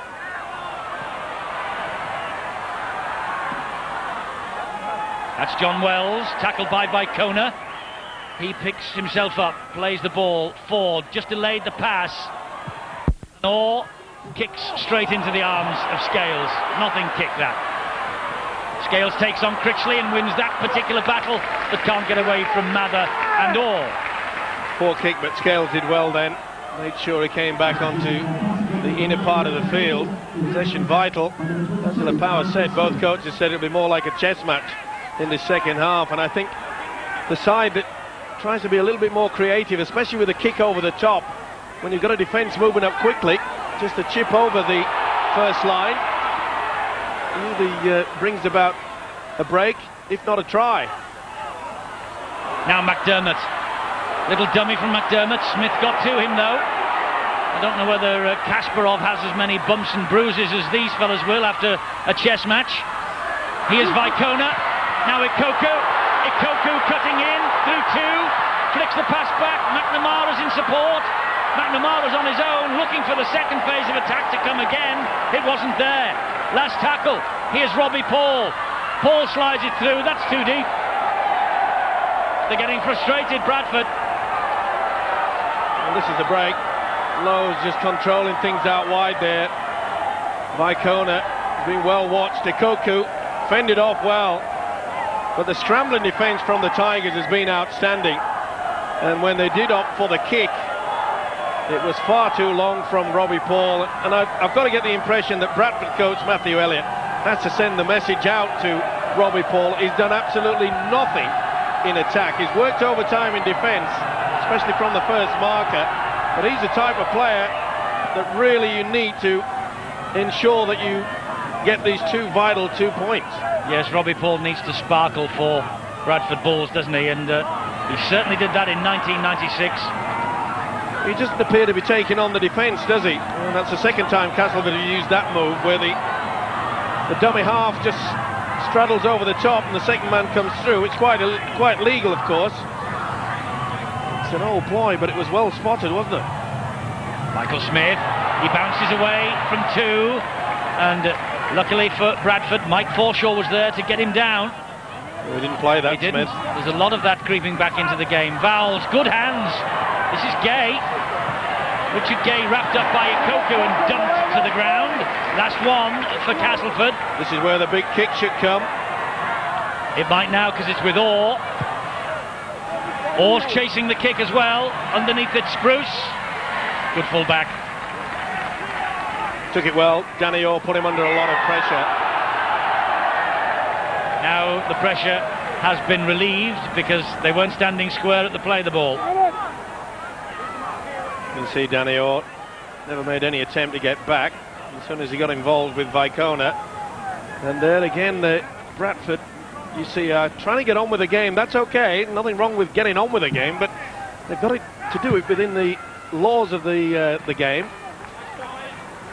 It looks like Sykes is coming off. Yes, he is. He's limping off. Nathan Sykes. Problems for him then. He Bernard Dwyer goes off, and Jeremy Doniger comes on for the Bradford Bulls. Just trying to check who has replaced Nathan Sykes. Bradley takes the tackle from Sampson.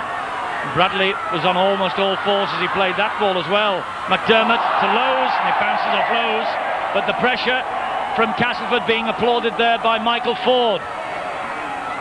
Well, the chance was there, but you could see Lowe's had just forgotten about the fact that the ball might be coming back to him. And at 12-8, it's pretty tight. You keep your wits about you. McKell is the man who comes on for Castleford. Stay in, Stuart. Stay in. It's out. Now then, can the Tigers make something of this? Gay takes a big hit from Paul and McNamara. This is Andrew Schick. Well, the Castleford attacking ploys, maybe they should move Francis Maloney into the centre of it. He's certainly got a wonderful pair of hands. He's quite creative. Ford to Vowles. Vowles onto Michael Smith. Michael Smith juggling with it and just manages to hang on to it. Well, again, we see this defensive line. They're not getting back to 10. Like a dog's hind leg. They're all in front of Stuart Cummings here. Last tackle. Or drifts the ball over the top. It's a good kick. Is it ever? How good is the chase? Not bad. Critchley and Mather collar the fullback. John Scales. Critchley and Mather again, working hard. Forshaw. Doniger. Good defence again from Castleford. They're creeping back into contention in this match. They're gaining a lot more confidence, and why not? They have the grand final in their sights. Saturday, October the 24th at Old Trafford, and the information line will be open in the morning, 0113 234 4455. Kick-off at 6:30, but see what offers are on the table from Super League Europe for tickets for the big night. It's a night that no self-respecting rugby league fan should miss. It'll be one heck of a contest, no matter who is there. That's a great kick there by McNamara. Turned the fullback Richard Gay around, and the chase is good. Well, the tackle wasn't all that good. Swinging out from Bradley.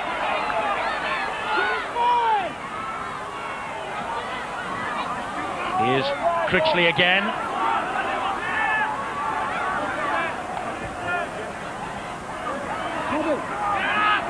McKell. Next set. Hang on. Time for your votes for man of the match. 0891 33 33 13. You can vote now for that, and of course the prize, 2 grand final tickets for Old Trafford on the 24th of October, and you also go into the draw for a VIP box on the night as well. Well worth taking part in our man of the match competition every week during the live matches on Super League. And 20 minutes of this match remaining. It's anybody's guess at the moment who will win here. As you were at half-time, 12-8, and Bradford unable to break down this terrific Castleford defence, led by the captain, Vowles. Now that should not have been allowed. That should have been a penalty to Castleford. And why the official is allowing that to carry on is anyone's guess. He's got to stand up, am I right? And then put the ball on the ground. Not that. Cannot do that. That's a penalty to Castleford. Regain his feet and then put the ball down. Well, I get the impression that Fitness is going to win this match now because the defences have been allowed to move up so quickly. It's been a real tough, grinding encounter. And I think if Bradford realised if they do 2 quick drives down the middle and get their link working, there's plenty of chances for them out wide, especially with Vicona in the strong form. Last one here for Bradford. Good defensive effort again from Castleford. Deakin drifts the kick over the top, but Gay has read the script, plays at it, so now it's all on. Good chase. Fielding in there alongside John Scales. Well, basically that's all we've seen for the last 10-12 minutes is drive the 6, kick and chase, drive the 6, kick and chase. And pray for a mistake, which so far hasn't come from either side. It will though, because Fitness will play its part. There's a lot of tired players out there. but where's the flair that took Bradford to the title last year? Well, that's why you have to keep pointing the finger at Robbie Paul. Is he injured? Has he gone into this match carrying some form of injury? Because he's certainly not been seen. No, I don't think so. Matthew Elliott said his players are fitter than they have been for some time coming into this match. But Robbie is certainly not sparking like he did in 96 and indeed in 97. He was, of course, captain those 2 years, Steve-O. I wonder whether that has anything to do with it. Well, it shouldn't have. A bit late to start sulking so late in the season that you haven't got the captaincy anymore. Maybe thrives on responsibility like that. Could be the case. You know perfectly well that I've been critical of Matthew Elliott's selection as captain for the Bulls, which is Graham Bradley. I feel he loses his control far too much to put himself forward as a captain. But I'm not the coach. There's the man in question. Certainly loses the plot on occasions. Change for Bradford. McDermott withdrawn, and on comes Harmon. Castleford have made a change as well. Andrew Schick's gone off, and I think it's young Jason Flowers who's come on. Bradford having the devil's own job in getting out of their own half here. This is tigerish Tigers defence, and frustration is starting to come the name of the game. Stuart Cummings unhappy with the challenge. The flop from Sanson. Well, he certainly came in a little bit late, and I think everyone concerned is getting confused over, well, let's just say the officials' attitude towards a lot of things out there. Play the ball, offside. Great tackle that by McKell on Harmon. No penalties. Lowe's, dummy half. Oh, another big hit. Fielden felt that. They're really getting stuck in, Castleford. They have the scent that something might happen here. Doniger gets to his feet. Lowe's is the man at dummy half, and he goes on his own, Lowe's. This is where a quick play the ball and link should be gone. Robbie Paul. Can he silence one or two critics? Not on that occasion. Last one for Bradford. Deakin dummy half. McNamara chips the kick over the top. Critchley is there. Good chase. Fielden again. Bright young prospect, this Stuart Fielden. And Castleford working hard. 226 tackles. Bradford 175 now. And you just wonder whether all that tackling will take its toll in the last quarter of an hour on the Castleford Tigers. Level pegging in this second half, and it's becoming tenser and tenser by the second here. Bradford 12, Castleford 8. The top 5 is the prize. Saw a swinging arm then from Harmon. He was looking to get away with that one. As you say, you can see there's so many tackles from either side brought about by the fact that the defences have been allowed to move forward. That's a bad mistake by Sampson. Yes, flicked the pass back, looking for Haaland. Doniger dropped on it gratefully for the Bulls. There should have been someone there in support, though. They know Sampson's play, they know he can offload in the tackle. Vicona takes that tumble. Here now is Spruce, who has joined this attacking line. His captain Bradley was on his left-hand side. He couldn't release the ball. Well, I think that Haaland is a bit hard done by here, because Spruce had hold of his ankles. Haaland protests his innocence. He protests too loudly. You can see he's holding him down. He's trying to get away. He was milking the penalty, and he got it. Certainly has conned the officials, both the referee and the touch judge. He's still got hold of his ankle there. And has brought his knee across to make sure that he couldn't get away. Well, we all say it's part and parcel of the game, but it's just adding to what, to be fair, can only be described as a scrappy game. Lee Haaland penalised. He talked too loudly to referee Stuart Cummings. Was marched 10 metres further forward. And so it's a penalty to McNamara now, just 15 metres away from the post. But Stuart Spruce has done his professional's job there. And that's the angle that McNamara has. He's only missed one so far today. This could be the first points of the second half. That's 27 minutes old. It's been that sort of a game, so tight. And of course it means that Castleford, even if they get a converted try, will only get level pegging. That's the way it goes. 14 points to 8. And Bradford Bulls are ahead here at Odsal. Well, a controversial 2 points that I'm sure plenty will be said about that after the match. Especially if you put them in a position whereby Castleford do bounce back. Thirsty times for the coach, Matthew Elliott. I must say, he realises that both himself, the fans and the players have been going through somewhat of a drought. McNamara then restarts. 6 points now for Castleford to make up. Michael Smith in possession for them. He loses the ball under pressure. Lowe's swoops. And Lowe's, he loses the ball, but it went backwards to Deacon. Deacon then to Forshaw. If Bradford score here, this could wrap up the points. Donegal. Back to 6. Vicona. Another strong run from this big Tongan winger. Well, he's been the outstanding player so far, Vicona. Back to McNamara for the 1 point attempt, all wrapped up by Ford, who'd read the script. Bradford were looking then to inch themselves towards the victory. Here now is Bradley, out wide it goes to Scales. He bounces off one, Scales for the corner, and he gets there. John Scales gets the try that could mean Bradford securing the 5th spot. That could be one of the biggest tries that John Scales has ever scored. His 4th of the campaign, but how vital that might be come the next 4 weeks. Well, what a weird setup. Bradford tried the 1 point on the first tackle, and then Smith's situation, he's claiming that the ball was taken away from him. There were certainly 3 there. Now before this, they'd gone for the 1 point, they'd snuffed it out, but look at that. That's great strength, isn't it? Get out of the way.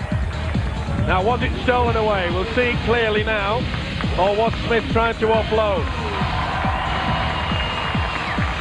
Well, I think Smith was trying to offload, and I think perhaps Forshaw went through. Either way, let's not take anything away from the effort from Scales.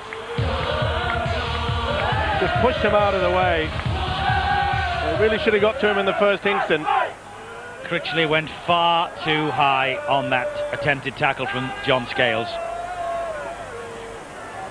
Stuart Raper won't be impressed with that. This could be the end of Castleford's top 5 ambition, but it could well be the beginning of Bradford's planning for the playoffs. McNamara misses with the conversion for the 4 points, critical, 18 points to 8. Castleford, though, no matter what happens, have given them a fight. Well, you see, Critchley has it. Simple as that. He's got to complete the tackle. And he showed tremendous speed from the standing start and strength at the end. See how he ducked low, made sure that he got in at the corner. That's a great try. McNamara restarts then. Orr is underneath it. Gives it to Michael Smith. Michael Smith surrounded now by Bradford, who noticeably in the last 5 or 6 minutes have upped the tempo. Here's Critchley, no way through for him. Who's your man of the match? 0891 33 33 13 is the telephone number for you to ring. Orr did well. Well, it was a wonderful effort, wasn't it, by the winger, Jonathan Scales, but you have to point the finger at the tactics of the big second row, Michael Smith. He claims, and maybe he has a right, that Forshaw did reef the ball away, but why try to offload deep within your own quarter? Well, right underneath your own sticks, yes. Castleford now with Critchley, but Scales and Forshaw, who gets around this pitch, Mike Forshaw.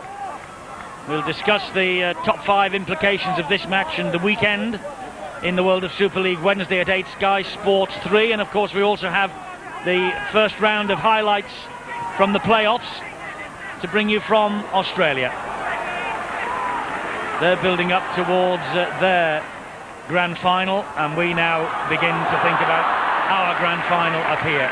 Another great run from Stuart Spruce. He's leading the way. He's showing what the forwards should be doing. Here's Harmon. That's the 3rd occasion in the second half that Spruce has said, come on, this is the way to do it. Vicona.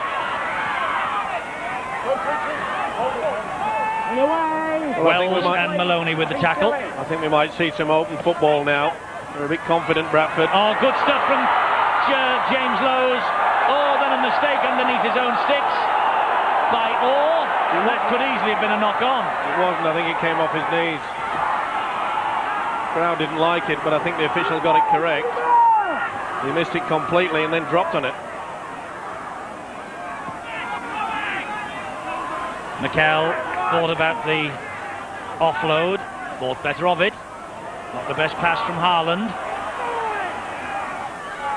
Jason Flowers.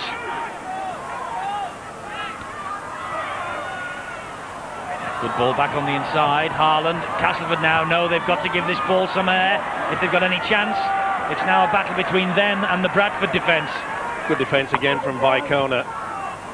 That's one pleasing aspect for the Bradford coach Matthew Elliott. The scrambling defence and the work at the first and second marker situation has been excellent. Haaland threw that ball up in the air and over his shoulder, and Vicona almost inevitably was the man on the spot.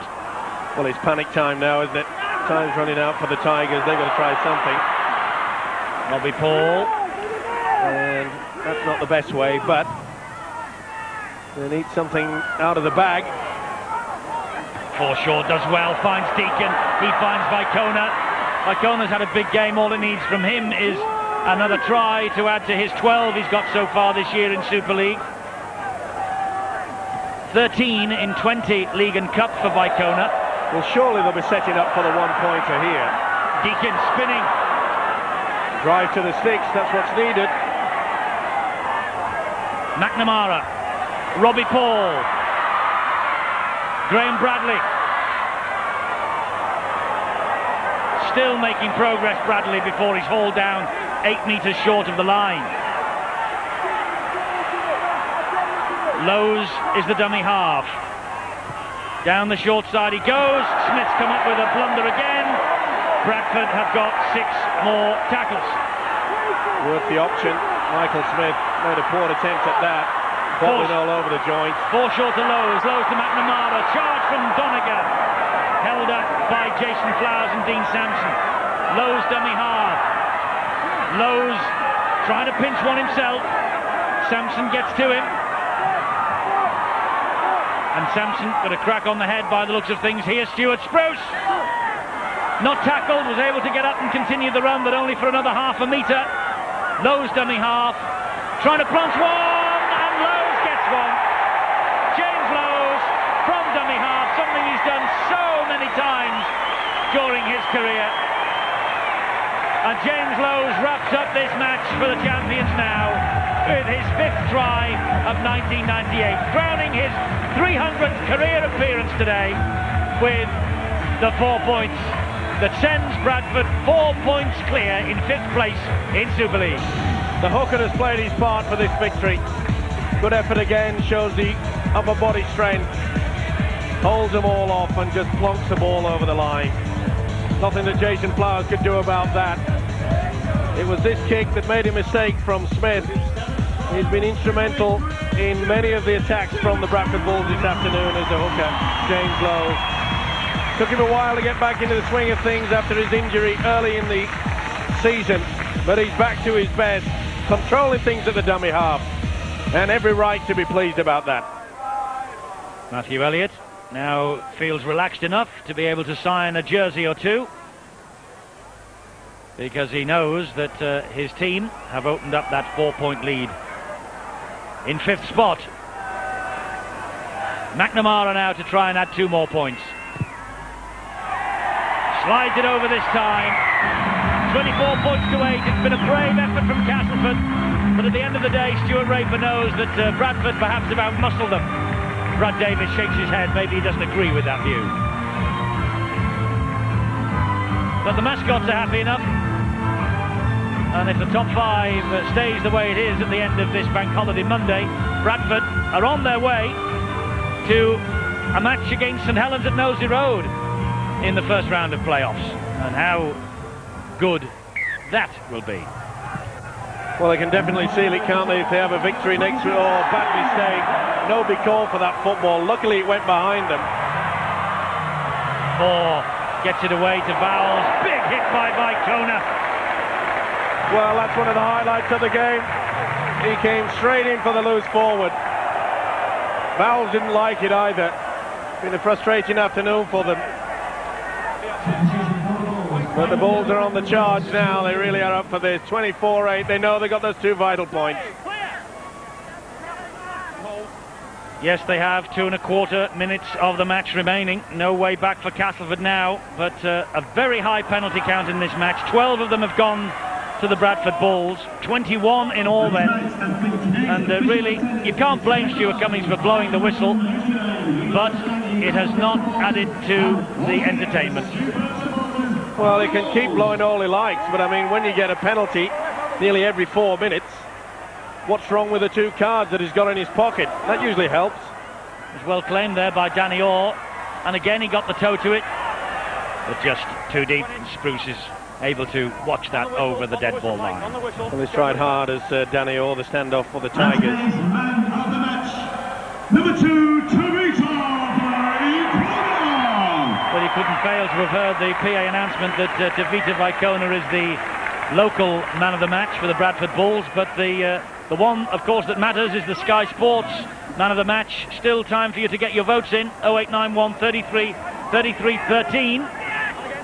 Your say is most important, and it could also get you to Old Trafford for the grand final on the 24th. Well, there's quite a few out there to select from, I'm sure. It's been a good effort by Stuart Spruce, the Bulls full back.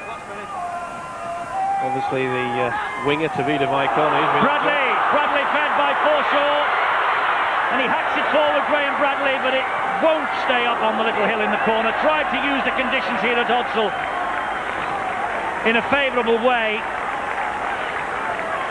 Well, they've been doing this for years, kicking up onto the tilt where the speedway track comes around. To no avail, but one of the very few opportunities that the Bull skipper has had. Well, we're inside the last half minute. The only regret that we've got as far as Bradford are concerned in the fact that they're in the top 5 and with a 4-point advantage is that unless they get into 4th spot, Steve-O, we won't be seeing a playoff game here at Hodsall. And they do it so well. The whole match day is a fantastic event here at Hodsall. Sure is, tremendous build-up. And they love this lot, who are flinging the ball around now, and they love Tavita Vicona here. They've got no more time left. That's time up. And Matthew Elliott is a relieved man. A 24-8 victory. A brave effort from the Castleford Tigers. 10-8 at half-time, 12-8 rather at half-time. All Bradford's points in the second half, though. 2 tries, Scales and Lowe's. McNamara with a couple of goals, 24-8. It finishes up. Bradford's army of supporters goes home, safe in the knowledge that the Bulls are 4 points clear in the race for the top 5. He doesn't smile often, he told us that last week, but Matthew Elliott must be smiling inside. Now, still to come this Bank Holiday Monday here on Sky Sports 1 at 2 o'clock, the Sports Centre, a results special. Julian Waters keeps you up to date with all the football scores from around the country. Live horse racing at 2 over on Sky Sports 2, racing from Newcastle, Warwick and Ripon. And at 7:30 it's live football from Bramall Lane as Sheffield United take on Crewe Alexander. Over on Sky Sports 3 this afternoon from 3:30, live tennis as we begin 14 days of live and exclusive coverage from the US Open. But here, after the break, we announce your man of the match as the champions win.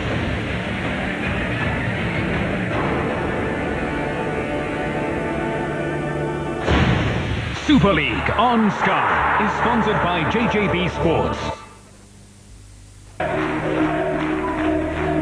In the country's largest league, no game means more.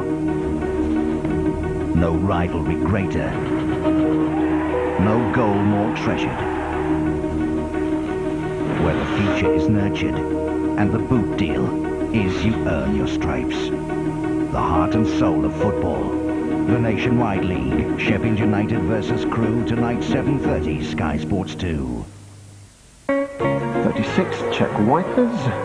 24, check spare tyre. 68, check wear and tear. Final preparation, check A. 16 clean body. B, clean seats. As well as 114 rigorous checks on every used car, the meticulous people at Network Q now do 9 final preparation checks too. G, fit air freshener. Network Q, total commitment to used car quality. From Vauxhall. Don't let go. I won't. Just Don't take let it. go, Dad. I won't. Just pedal a bit faster. Don't let go, Dad.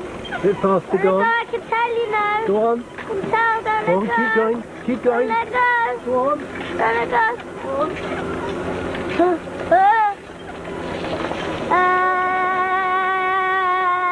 on. Momentous day.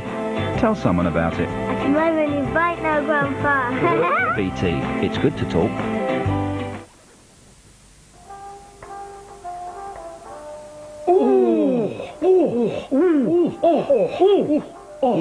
Suit you.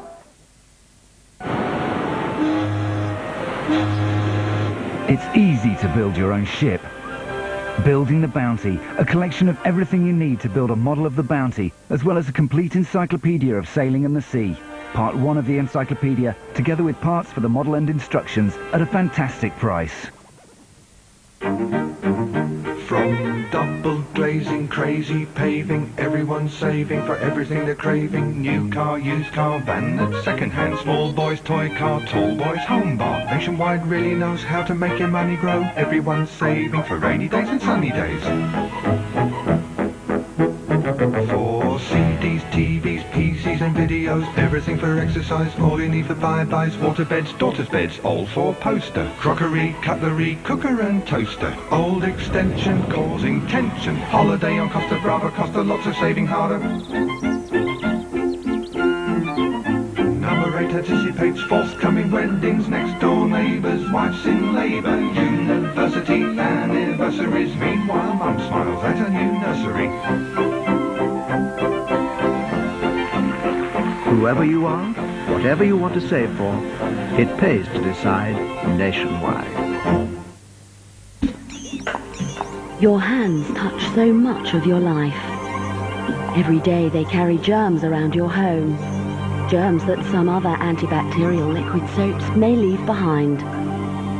But Dettol antibacterial liquid wash has a delicate, fresh fragrance and is specially formulated to help keep the natural moisture in your skin, leaving your hands clean, soft and protected. Dettol antibacterial liquid wash.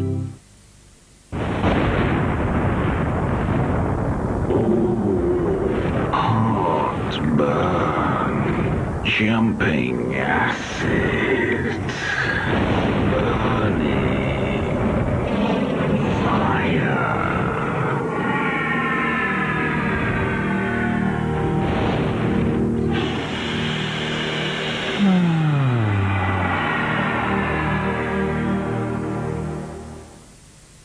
Super League on Sky is sponsored by JJB Sports.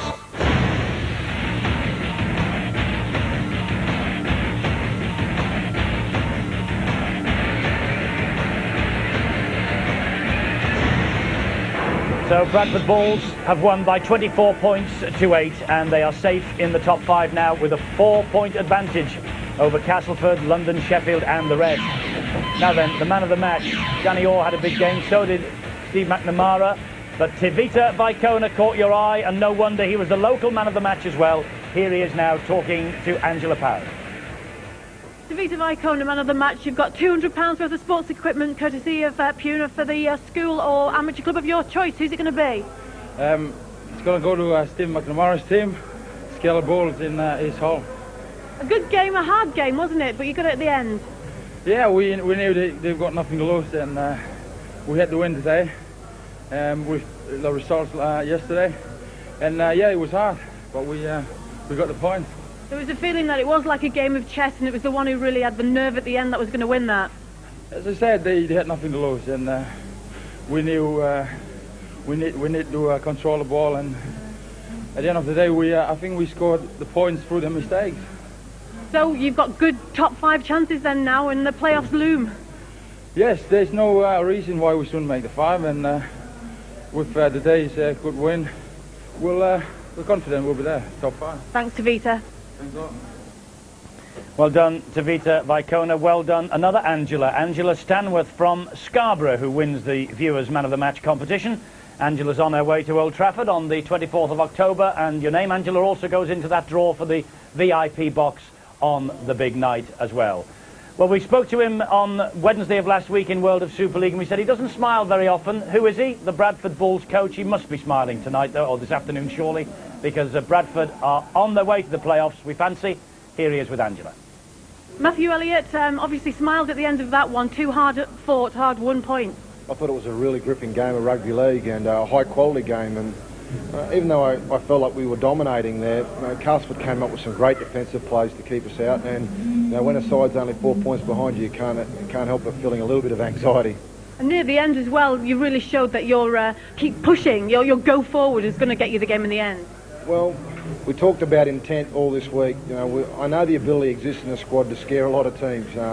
So it's just as long as we get our intent right, and I felt like it was there today. And more of the same, I suppose, in the run-up to this top 5 playoff. It's important that we start to gather some momentum, and I thought our key players, our senior players, set a really high standard today, and I feel confident if they're playing well, the rest of the team will follow in behind them. Congratulations, Matthew. Thank you. Thank you. I appreciate it. Matthew Elliott, the Bradford Bulls coach. There's the top 5 then, and 19 rounds gone. Just the 4 to go, and Bradford with a 4-point advantage over Sheffield and London. Hull and Castleford a further 2 points adrift. Looks like the top 5's signed, sealed and delivered with 4 weeks to go. What have I said? Anything think now is going to happen, Steve, and it's all going to go pear-shaped? Well, it can do it, and I think that there's an outside chance, but I think Bradford have to feel confident. It was a scrapper game. It was one of those situations whereby it was midway through the second half. In fact, it looked as though this penalty that was given against Castleford that probably would have sealed the game for the Bulls. And you can see quite clearly that Spruce is holding on to Haaland. The officials didn't see it. Let's take nothing away from Spruce. He's a well-paid professional and certainly got away with it. But I'm afraid the mistakes popped up 2 tries for the Bulls, and it was this man on both occasions, Smith. He thought that Forshaw had taken the ball away from him, and he probably did, but why on earth were you trying to offload within your own quarter? I'm sure that's what Stuart Raper will be asking him after the game. And then it was a kick from Lowe's, but this wonderful try by the winger, Alan Garrod Lowe's there. Watch this mistake again from Smith. It was a kick from Lowe's. He's certainly back to his best as a hooker, and from it, he showed all the upper body strength there. He enjoyed that. Hasn't had the best of seasons as a hooker, James Lowe's, but he's certainly back to his best. And it's not just a coincidence, I feel, that Bradford played very well in those last 15 minutes, because Lowe's did start running from dummy half, and I think that's something that they've missed throughout this season. Matthew Elliott mentioned there quite clearly, didn't he, in the interview, that his senior players came to the fore, and James Lowe's was certainly one of those. Let's just pick up 1 point from the match, Steve, if we can, and that's the play the balls and the untidy play the balls that are creeping in to this game. I mean, that should have been a penalty, because as you said in the commentary, you've got to stand up, put the ball down and then play it, not do all this nonsense. That's right. And the officials have got to drop on this, surely. Well, the problem is that Stuart Cummins is one of our better referees, and to be quite frank, I thought he had an awful game. He has 2 cards in his pocket. They are there to make sure that the players, if you don't take any notice, I mean, the penalty count, there was one nearly every 4 minutes, and you can't have that in a game of rugby league, which will, shall we say, enthrall the fans. Well, I'm afraid the official did not enthrall me whatsoever. He had probably one of the worst games I've ever seen Stuart Cummins ever have. And he kept a very skinny 10 at the play. Well, that was a big problem. I mean, that's why they're trying to do it so quickly, so they can get on a roll. And you look at the tackle count, the situation where you buy that they're having to work overtime. Castleford did tire late in the game. It was a tremendous effort from both sides defensively, because it had to be defensively, because both sides, you said that it was a Western flavour. Well, they certainly did the hold down with each other, because they could have done inside outs and outside dotsy doots and whatever they call it. Because they were nearly on side. They were nearly on top of each other. Insy, dotes and doozy what? Oh, you've never done the old line dancing. He's way behind. You mean dozy doze and diddly umsy daisy? You mean that one? No, that went out years ago. Oh, did it? Oh, fair enough. Oh, it's the insy dotes then. Bring it up to the fashion now. Dearly me. But to be seen... Next thing you were singing Cliff Richard. Why not? We're looking ahead now to the top 5, and maybe I've hexed Bradford, but it looks now, with a 4-point gap between them and the rest, that that they're there, they're in? I think so. I think the confidence now will be running through their veins, and I think the fact that London lost yesterday against Salford. But London play Bradford next weekend, don't they? Yeah, but they have 4 points difference, and they also have, on top of that, a far better points difference as well. So therefore, even if they did lose 2, and London had to win their 2, then I'm afraid they still would miss out because of points difference. We keep saying it, that the 5 perhaps will run to the death, and it may well do that. But points scored, we said it on Friday against Leeds, that Sheffield were desperate, even though they were losing the game, to get points on the board because it could prove the difference. But I do not think now that either Sheffield or London can drag the Bulls back. Well, they're all in the mix. They're all in the mix, the top 7, but it looks very much like the top 5 as we stand now. But we'll look ahead to it all this week. First of all, we have the Academy League for you, Tuesday at 4:30. That's Leeds against Wakefield from Friday night. Sky Sports 3 with all the Academy news. Steve will be here for that. We're back together again then, Dosey-Doting and Ho-Downing on Wednesday at 8 o'clock for the World of Super League Sky Sports 3. And look at the matches we've got to come. What a belter that promises to be. Leeds Rhinos against Saints next Friday at 7, Sky Sports 1. And then really the last throw of the dice for the London Broncos against Bradford next Sunday at 7 o'clock on Sky Sports 1. Right, Steve-O and I are off for a good hoedown, a good gunfight and a showdown at the OK Corral. See you soon. Bye-bye. Bye-bye.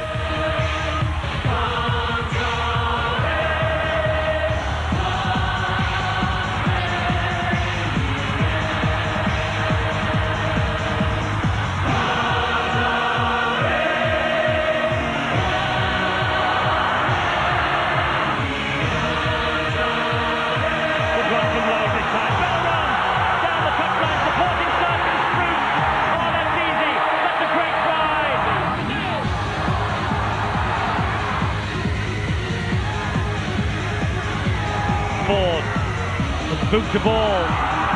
This is a little tester for Spruce. He's dropped it. It's a try then. Mycona down the wing, taking on Gay.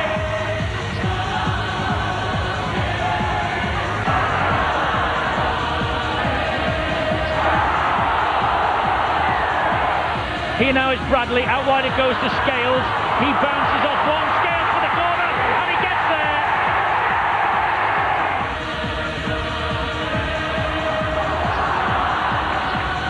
Lowe's dummy half, trying to front one, and Lowe's gets one.